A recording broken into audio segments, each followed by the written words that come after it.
Yo me llamo David Weisbrot. Yo soy profesor de Derechos Humanos de la Universidad de Minnesota. A continuación, ofreceré un resumen de los mecanismos de derechos humanos de las Naciones Unidas. Me he centrado en los procedimientos basados en la Carta de las Naciones Unidas, teniendo en cuenta que Colombia presentó el examen periódico universal del Consejo de Derechos Humanos de las Naciones Unidas en abril 2013. El propósito de la presentación es ofrecer un contexto histórico y estructural de este examen. Atenderé sus preguntas y comentarios al final de la presentación de mi conferencia y de las diapositivas. Profesor Diana Quintero leerá mi presentación. Buenos días. Los mecanismos de derechos humanos de las Naciones Unidas han avanzado de manera constante en los últimos 65 años. Estos mecanismos son básicamente dos formas principales. Los primeros son aquellos basados en la Carta, que son los órganos e instituciones emanados del mandato de la Carta de Naciones Unidas, y los mecanismos basados en tratados, que son establecidos en virtud de tratados multilaterales de derechos humanos. A continuación se habrá una descripción de la presentación. En primer lugar, se presentarán los mecanismos basados en la Carta de Naciones Unidas. En segundo lugar, el examen periódico universal. En tercer lugar, el procedimiento de denuncia confidencial. En cuarto lugar, los procedimientos temáticos. En quinto lugar, el Consejo de Seguridad. En sexto lugar, mecanismos de tratados. Y al final habrá un espacio para preguntas y respuestas. Empecemos con los mecanismos basados en la Carta. Los Estados miembros de las Naciones Unidas previeron en el artículo 68 de la Carta que la anterior Comisión de Derechos Humanos de la ONU llevaría a cabo el principal trabajo en esta materia. Con posterioridad a la redacción de la Declaración Universal, los dos pactos y muchos otros tratados de derechos humanos, la Comisión comenzó a desarrollar mecanismos para la aplicación de las normas contenidas en los instrumentos de derechos humanos. En los primeros días de existencia de la ONU, la organización generalmente consideraba que no podía ocuparse de casos individuales o denuncias de violaciones de derechos en países determinados. Solo a partir de finales de 1960 se desarrolló lentamente una compleja y a veces superpuesta red de procedimientos y foros para revisar el estado de cumplimiento de los estándares de derechos humanos proclamados por las Naciones Unidas. Algunos procedimientos se refieren a situaciones generales en un país específico, otros a denuncias individuales, otros se ocupan de cuestiones temáticas, mientras que algunos resultan de una combinación de estos enfoques. Estos procedimientos especiales varían ampliamente, pero cada uno puede ser utilizado de manera independiente de si un país también es Estado parte de un tratado internacional pertinente con su propio mecanismo de aplicación. En la actualidad hay una gran cantidad de mecanismos políticos, humanitarios y cuasi judiciales en la familia de la ONU que pueden ser útiles y oportunos para el defensor de los derechos humanos. Esta presentación se ocupa de los más significativos de estos órganos y procedimientos, aunque se debe tener en cuenta que los detalles y las políticas de cualquier procedimiento en particular pueden cambiar en cualquier momento. Al examinar la evolución de los procedimientos basados en la Carta de la ONU para confrontar las violaciones de derechos humanos, la presentación también se referirá a la reciente reforma de estas instituciones. De particular importancia es la sustitución de la Comisión de Derechos Humanos y su subcomisión para la promoción y protección de los derechos por el Consejo de Derechos Humanos y su comité asesor, respectivamente. Históricamente, los procedimientos más importantes de la ONU para confrontar las violaciones de derechos fueron establecidos en la anterior Comisión de Derechos Humanos de la ONU y su subcomisión sobre la promoción y protección de los derechos humanos, anteriormente la subcomisión sobre la prevención de discriminación y protección de minorías.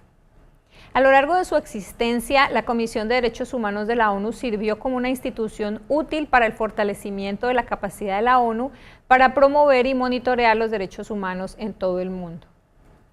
Inicialmente encargada de la redacción de los pactos de derechos humanos, la Comisión monitoreaba las situaciones de los países por medio de las resoluciones 1235 y 1503 del Consejo Económico y Social, o ECOSOC, al cual se referirá esta presentación en más detalle. Además, en el transcurso de su mandato, la Comisión desarrolló 28 procedimientos temáticos para abordar una serie de asuntos de derechos humanos. Los procedimientos temáticos que se analizan más a fondo en unos pocos minutos tuvieron éxito debido a su transparencia, rapidez y relativa independencia de presiones políticas.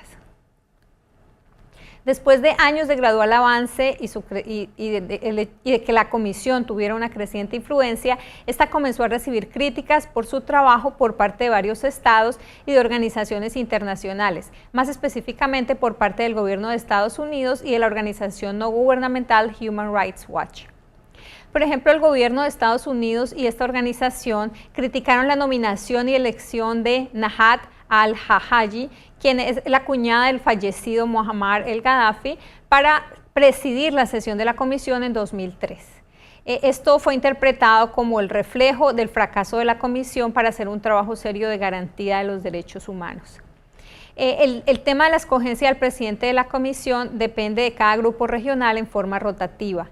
En el año 2003, el turno para presidirla fue para el grupo regional de los países de África. Los críticos también atacaron a la comisión sobre la base de que ésta protegía políticamente a estados abusivos de derechos humanos, concentrándose específicamente en ciertos estados y excluyendo a otros. En abril de 2005, el secretario general Kofi Annan hizo eco de estas críticas a la comisión y presentó algunas propuestas para la reforma e intervino para hablar en el sentido de la necesidad de cuestionar la credibilidad del órgano. En abril de 2005, el secretario general Kofi Annan hizo eco de estas críticas a la comisión y emitió propuestas para la reforma, profundizando así la credibilidad, la falta de credibilidad del órgano. La crítica más fuerte del secretario general a la comisión se refirió a la tendencia de algunos gobiernos a buscar su elección en la comisión con el único propósito de poner fin a las críticas de sus propias violaciones de derechos humanos. Debido a estas críticas, la institución perdió la legitimidad que necesitaba para funcionar de una manera efectiva, dándose así inicio a un proceso de reforma de 2 años que terminó con el fin de la comisión en la ONU. Kofi Annan propuso un nuevo Consejo de Derechos Humanos para reemplazar a la comisión, que fuera elegido por el voto de 2/3 de la Asamblea General. La Asamblea General asintió y creó así el Consejo de Derechos Humanos en su resolución 60-251 del 15 de marzo de 2006. La última reunión de la comisión se celebró en marzo de 2006 y la primera reunión del Consejo de Derechos Humanos tuvo lugar en junio de 2006. Al establecer el nuevo Consejo, la Asamblea General de la ONU aprobó la resolución 60-251 sobre los principios de universalidad, imparcialidad, objetividad y no selectividad. La resolución incluyó 3 grandes cambios estructurales para fortalecer el éxito del Consejo. En primer lugar, la resolución autorizó al Consejo a establecer un examen periódico universal para evaluar el cumplimiento de las obligaciones de cada Estado en materia de derechos humanos.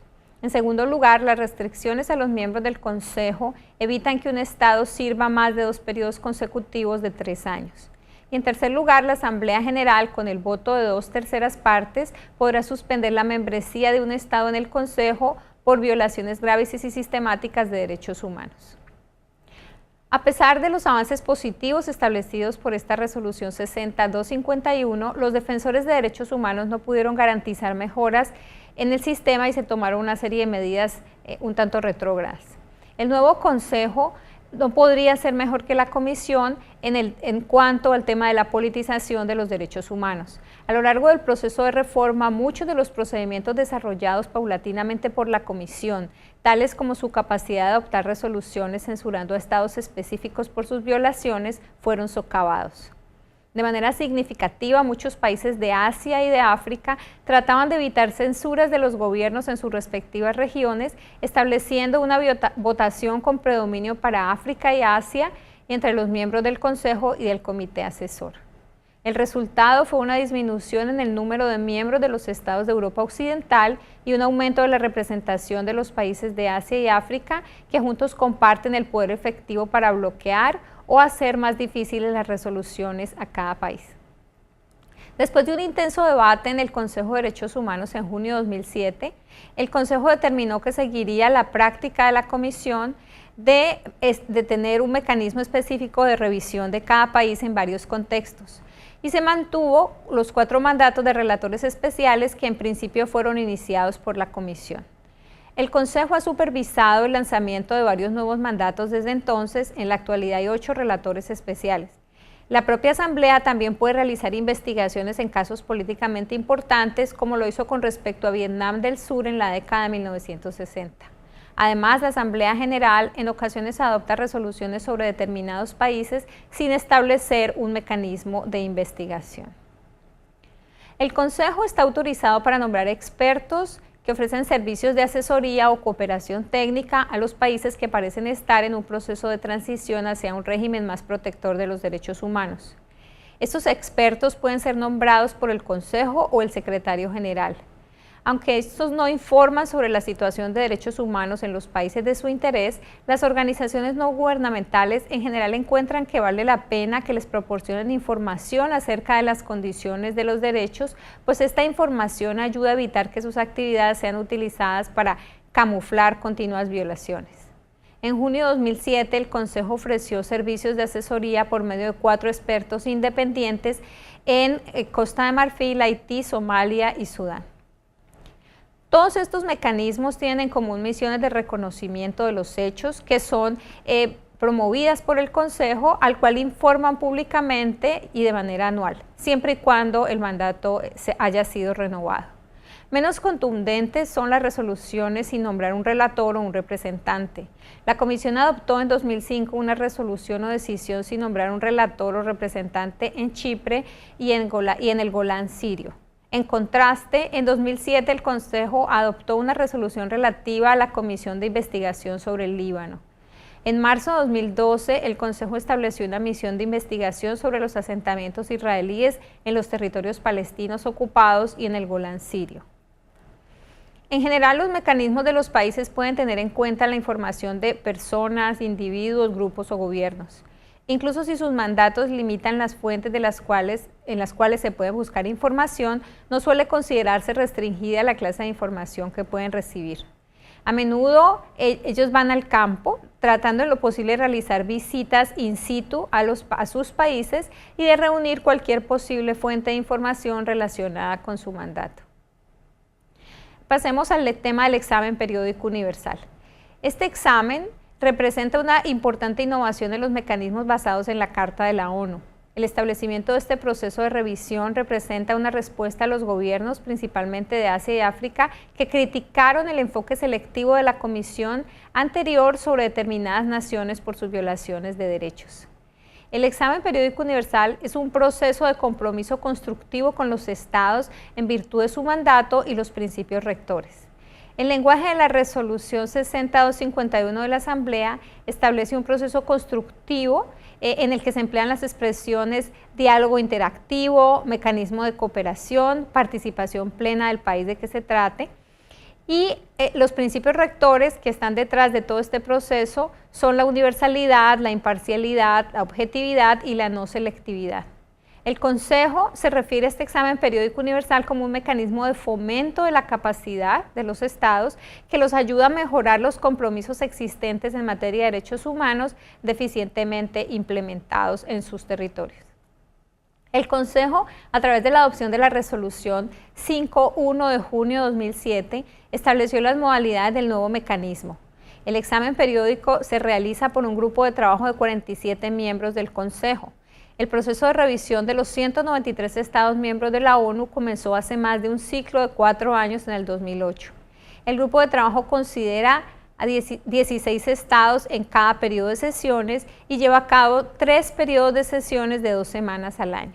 La primera sesión se celebró en abril de 2008. La resolución 5.1 también describe los documentos en los que se basa la revisión.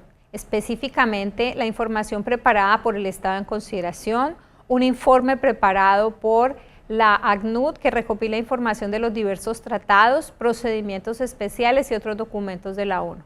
Información confiable y fidedigna ofrecida por las partes interesadas pertinentes, incluyendo las ONGs, instituciones nacionales de derechos humanos y las organizaciones regionales, entre otras, y resumida por la ACNUD. El Consejo promulgó nuevas directrices para la preparación de la información en el examen periódico universal en su decisión 6-102 de septiembre de 2007. El material preparado por las Naciones Unidas, los Estados miembros y las partes interesadas está a disposición del público en Internet.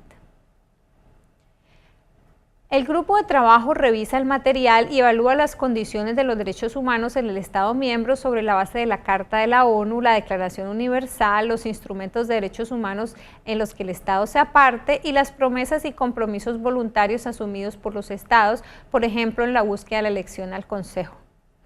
El examen periódico es facilitado por una troika de 3 relatores, quienes formulan una lista de preguntas y asuntos con atención a la evaluación del país. El rango de los resultados en el examen incluye, pero no se limita necesariamente a estos puntos. Primero, una evaluación de la situación del país, haciendo hincapié tanto en los avances positivos como en los retos que enfrenta el país. Segundo, una descripción de las mejores prácticas. Tercero, la prestación de asistencia técnica y el fomento de la capacidad del Estado. Y cuarto, los compromisos voluntarios y las promesas por parte del Estado en consideración. El examen periódico universal es un mecanismo verdaderamente universal porque se aplica a todos los estados en la ONU. Su objetivo es garantizar que las obligaciones de derechos humanos de todos los países sean revisadas independientemente de las obligaciones específicas que se derivan de cada tratado. El resultado final es adoptado por la sesión plenaria del Consejo, pero la implementación de las recomendaciones es responsabilidad del Estado en consideración.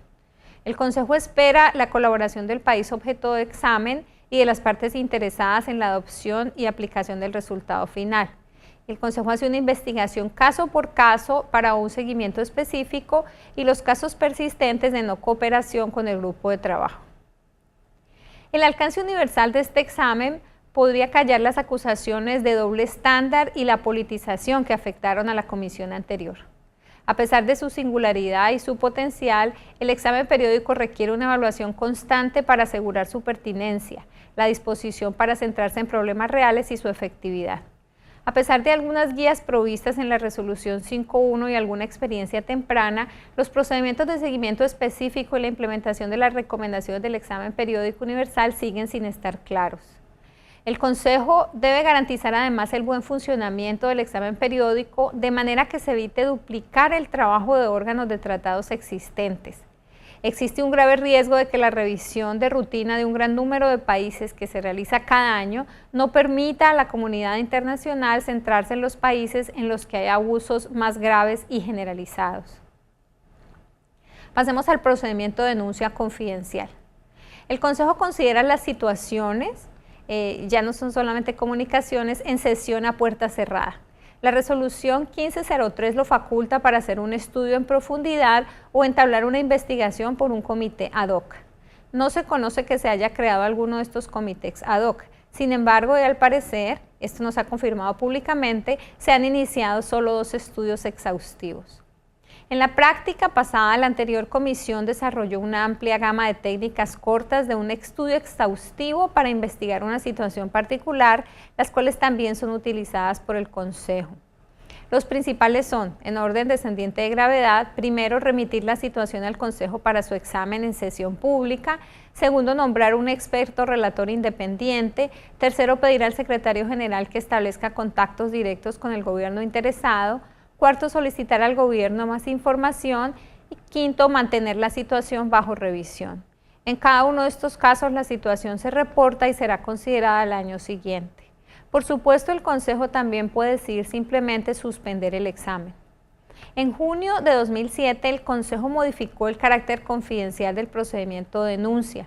En la actualidad, el autor de una denuncia debe ser informado si la comisión es declarada inadmisible, si está pendiente en uno de los grupos de trabajo o si es objeto de una decisión del Consejo. Al final de las discusiones del Consejo a puerta cerrada, el presidente también anuncia públicamente los nombres de los países con las situaciones que han sido consideradas y las que han sido suspendidas. El público es, por lo tanto, informado de los países que el Consejo está examinando en el marco del procedimiento, pero no de las medidas adoptadas o de la naturaleza de las presuntas violaciones de derechos humanos. Eventualmente el Consejo podrá recomendar a la ECOSOC anotar la situación en el registro público. ECOSOC rara vez ha sido llamado a hacer esto, ya sea a petición de un nuevo gobierno en el país en consideración, por ejemplo Argentina después de la restauración de la democracia, o cuando la anterior comisión afrontó la falta de cooperación del gobierno, por ejemplo la negativa de Guinea Ecuatorial de proveer una defensa a las acusaciones en su contra. En 1988, el Consejo Económico y Social no actuó sobre una recomendación de la Comisión para hacer público el archivo de Albania, aunque allanó el camino para el examen público de la Comisión sobre la situación. Pasemos a los procedimientos temáticos. Uno de los avances más positivos en el trabajo de la ONU en los últimos 35 años ha sido el desarrollo de los mecanismos temáticos para ocuparse de las violaciones de determinados derechos humanos. A diferencia de los procedimientos públicos y confidenciales que atienden situaciones generales, los mecanismos temáticos pueden tratar casos individuales de violaciones de derechos o amenazas de violación, particularmente en los países en los que un tipo específico de violación parece estar generalizado. La capacidad de responder rápidamente a las denuncias en todo el mundo separa los procedimientos temáticos de meros estudios, los procedimientos específicos de cada país o el procedimiento de denuncia de la resolución 1503. En el año 2006 los procedimientos fueron transferidos de la supervisión de la Comisión al Consejo de Derechos Humanos. Pasamos al tema de los procedimientos temáticos. Uno de los avances más positivos en el trabajo de la ONU en los últimos 35 años ha sido el desarrollo de los mecanismos temáticos para ocuparse de las violaciones de determinados derechos humanos. A diferencia de los procedimientos públicos y confidenciales que atienden situaciones generales, los mecanismos temáticos pueden tratar casos individuales de violaciones de derechos o de amenaza de violación, particularmente en los países en los que un tipo específico de violación parece ser generalizada. La capacidad para responder rápidamente a las denuncias en todo el mundo separa los procedimientos temáticos de meros estudios, los procedimientos específicos de cada país o el procedimiento de denuncia. En el año 2006 los procedimientos fueron transferidos de la supervisión de la Comisión a la del Consejo de Derechos Humanos. Los más importantes mecanismos que se ocupan de las amenazas a la vida o a la integridad física que estuvieron entre los primeros creados son el Grupo de Trabajo sobre Desapariciones Forzadas o Involuntarias, creado en 1980, el Relator Especial sobre Ejecuciones Sumarias o Arbitrarias, creado en 1982, y el Relator Especial sobre la Tortura, creado en 1985. Estos mecanismos han sido hasta la fecha realmente imparciales. En otras palabras, sus informes anuales indican los casos y los problemas que son abordados con independencia de la identidad del Estado cuya conducta se cuestiona. Este enfoque implica un cambio radical a la práctica de algunos otros órganos de Naciones Unidas, incluido el Consejo y la anterior Comisión, donde las acciones eran en todo, si no en todo, en parte, determinadas por consideraciones políticas. Los inconvenientes de los procedimientos temáticos son la falta de recursos humanos y financieros para llevar a cabo su mandato de una manera eficaz. Los relatores especiales están agobiados con su creciente carga de trabajo y los recursos son limitados. Otro problema es que, dado que sus informes son tan amplios y relacionan violaciones que ocurren en todo el mundo, las situaciones en determinados países a menudo no reciben la atención que merecen. Las funciones de los procedimientos temáticos con frecuencia pueden duplicarse, dando lugar a varios informes en un año determinado con respecto a las prácticas de derechos humanos de un país. Se han creado tantos mecanismos que ahora hay preocupación por su proliferación, la falta de recursos para atenderlos y la falta de tiempo en la agenda del Consejo para examinar los resultados de su trabajo son problemas adicionales. A partir de enero de 2013 hay 36 procedimientos temáticos funcionando que se enumeran a continuación. Además de los mecanismos temáticos sobre desapariciones, ejecuciones sumarias y tortura, la más significativa a las víctimas directas de violaciones incluye los relatores o grupos de trabajo sobre intolerancia religiosa, de 1986, detención arbitraria, de 1991, venta de niños, prostitución infantil y pornografía, de 1992, personas en desplazamiento forzado interno, 1993, racismo y xenofobia, de 1993, libertad de opinión y expresión, de 1993, independencia del Poder Judicial, de 1994, violencia contra la mujer, también del 94, y los defensores de derechos humanos, del 2000. Otros relatores se han ocupado de la vivienda adecuada e indemnización a las víctimas de violaciones de derechos humanos, la educación, la pobreza extrema, la alimentación, la salud, el impacto de los conflictos armados en los niños, la puesta en práctica de la Declaración de Durban y programas de acción, los pueblos indígenas, inmigrantes, la discriminación racial que enfrentan las personas de ascendencia africana, el derecho al desarrollo, las políticas de ajuste estructural y deuda externa, los desechos tóxicos, el tráfico y el uso de mercenarios. Desde la creación del Consejo de Derechos Humanos en el 2006, 8 mandatos temáticos se han adicionado a los 27 que han venido operando desde que fueron establecidos por la anterior comisión. Los relatores y grupos de trabajo son generalmente nombrados por periodos de 3 años, pero con un límite de 2 periodos o 6 años. Pasemos a los mecanismos de tratados. Además de los mecanismos basados en la Carta, que se acaban de describir en detalle, la Asamblea General de la ONU ha adoptado una serie de tratados multilaterales encaminados a mejorar las condiciones de los derechos humanos en todo el mundo. En 1948 la Asamblea General aprobó la Declaración Universal de Derechos Humanos, que sentó las bases para 2 importantes tratados: el Pacto Internacional de Derechos Económicos, Sociales y Culturales y el Pacto Internacional de Derechos Civiles y Políticos de 1966. El objetivo de estos documentos, conocidos colectivamente como la Carta Internacional de Derechos Humanos, fue proporcionar una definición internacional autorizada de los derechos que los gobiernos en la Carta de las Naciones Unidas se comprometieron a alcanzar. La declaración y los 2 pactos protegen la vida, la libertad y la seguridad de las personas, garantizan la libertad de expresión, la reunión pacífica, la asociación, la protección de las creencias religiosas y la libertad de desplazamiento, al igual que prohíben la esclavitud, la detención arbitraria, el encarcelamiento sin justo juicio y la violación a la privacidad. También contienen protecciones para los derechos económicos, sociales y culturales, como los derechos a la alimentación, la vivienda, el vestido y la educación. Por lo menos en una lectura inicial, los 2 pactos distinguen, por un lado, entre la aplicación adecuada de los derechos civiles y políticos y, por otro, los derechos económicos, sociales y culturales. Los derechos civiles y políticos, como la libertad de expresión y el derecho a no sufrir tortura o detención arbitraria, son de aplicación inmediata.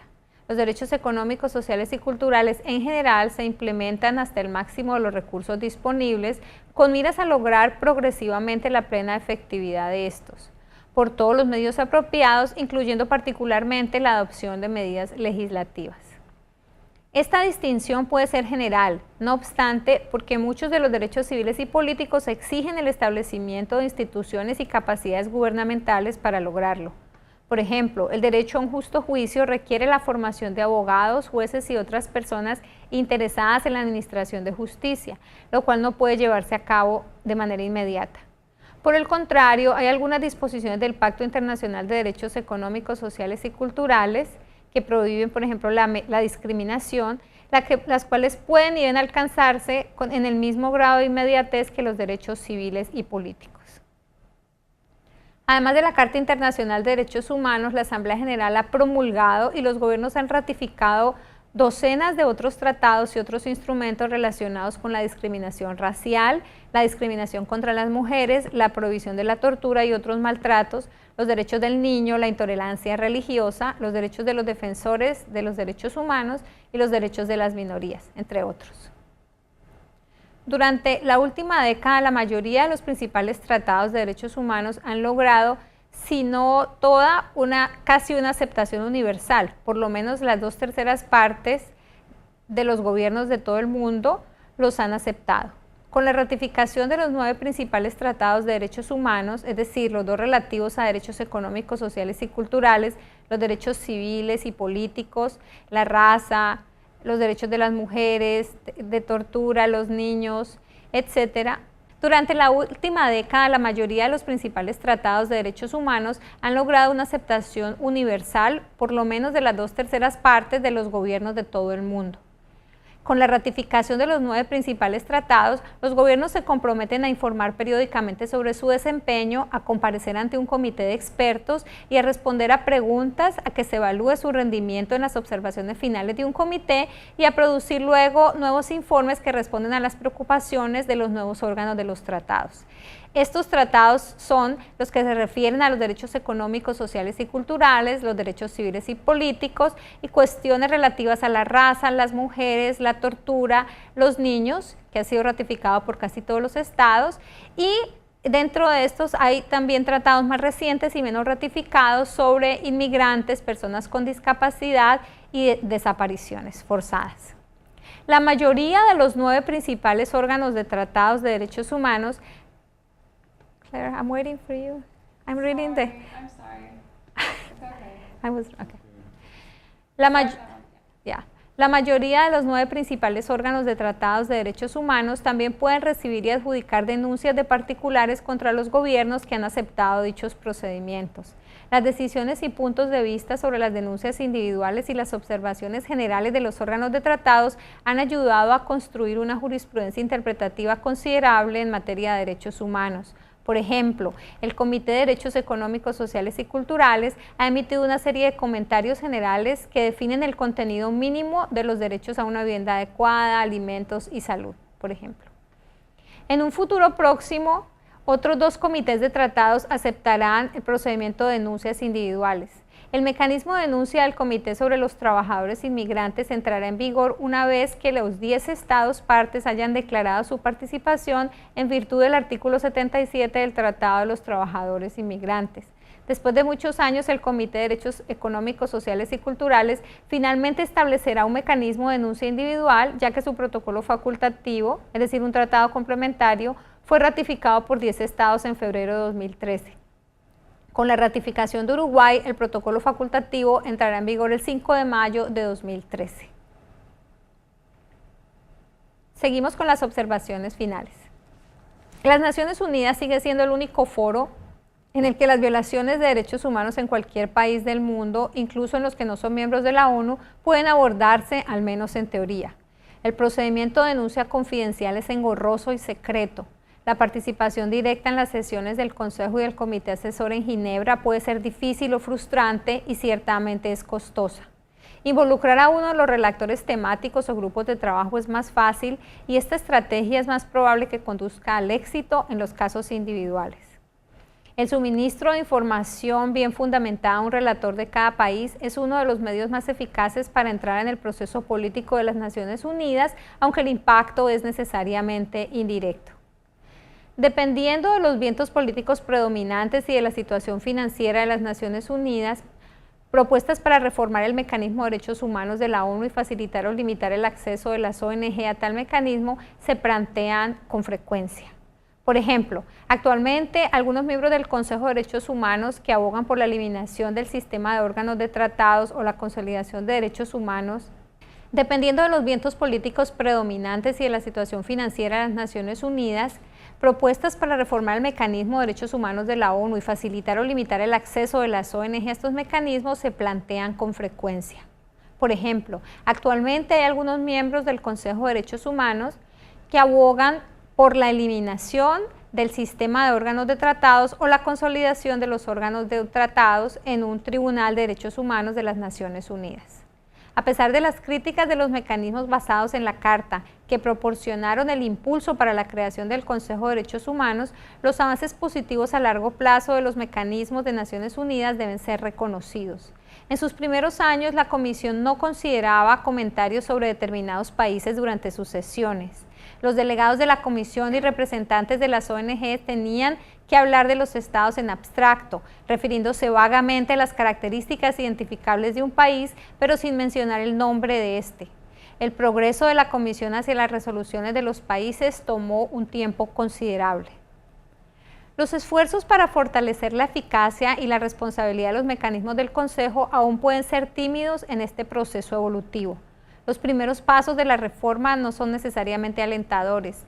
El balance de poder en el Consejo y las nuevas directrices para relatores temáticos son motivo de preocupación.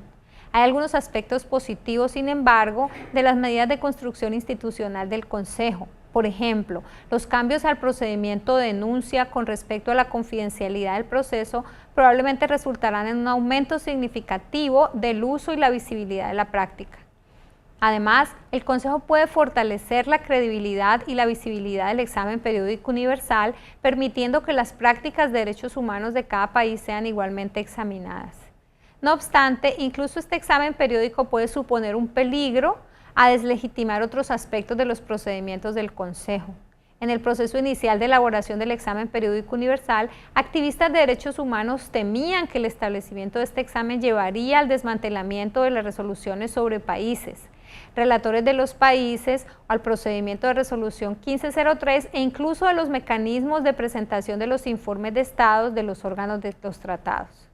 Si el examen periódico es reconocido como un procedimiento sólido para la rendición de cuentas del Estado y si su utilización deslegitimar otros mecanismos, eso es algo que aún estaría por verse. Mientras la ONU continúa con la construcción institucional de los mecanismos basados en la Carta, debe tenerse en cuenta que a pesar de estos cambios ha habido una disminución en cuanto al personal y a la atención prestada al Consejo, su comité asesor y a los órganos de tratados no basados en la Carta. Correspondiente con esta resolución ha sido el fortalecimiento de la ACNUD.